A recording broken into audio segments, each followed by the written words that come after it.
Αφού κανείς δεν μπόρεσε να σταματήσει το χρόνο και αφού κανέναν μας δεν επισκέφτηκε ο Πίτερ Παν για να μας πάρει μαζί του στη χώρα του ποτέ και να μείνουμε για πάντα παιδιά, αναγκαστικά μεγαλώσαμε. Δεν ξεχάσαμε όμως τον τρόπο ζωής που μας έμαθε ο οδηγισμός.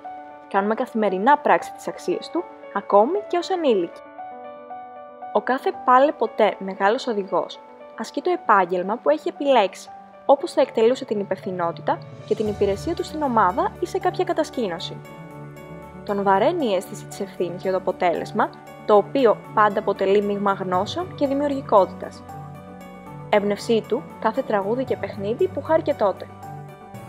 Ο κόπος και η προσήλωση χαρακτηρίζουν όλες του τις προσπάθειες, αφού το επικοδομητικό άγχος της Επιτροπής τον συνοδεύει και στη δουλειά.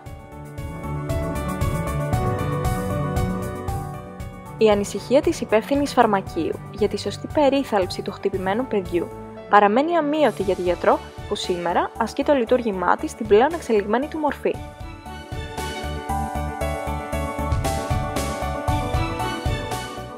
Ο υπεύθυνος ταμείου είναι το ίδιο ακριβής ως λογιστής στην εταιρεία που εργάζεται.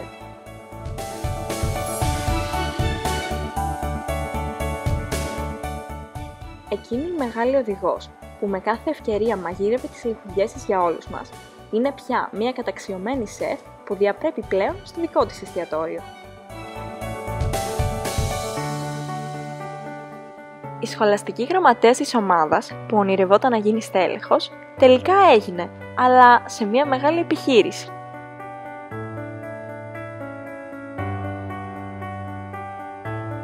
Μέσα από τραγούδια, σκέτσια χορευτικά, κάποιοι εμπνεύστηκαν, αξιοποίησαν το ταλέντο τους και μεγαλούργησαν στη showbiz.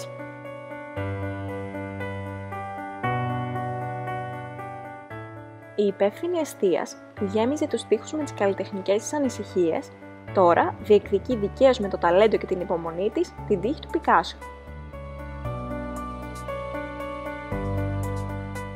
Η υπεύθυνη φωτογραφίας που στις συγκεντρώσεις αποτύπωνε την κάθε στιγμή ώστε να μείνει αποτυπωμένη στο χαρτί και να μην την αλλοιώσει ο χρόνος, τώρα απαθανατίζει τον κόσμο ολόκληρο.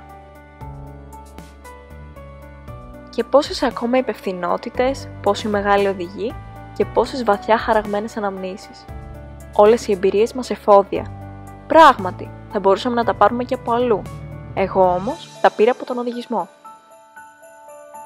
Η ενηλικίωση ενός μεγάλου οδηγού δεν σημαίνει απαραίτητα το τέλος της πορείας του. Μπορεί να συνεχίσει το εθελοντικό έργο του οδηγισμού ως τέλεχος ομάδας, ακονίζοντας έτσι τις δεξιότητές του. Άλλωστε, μια φορά οδηγός, για πάντα οδηγός.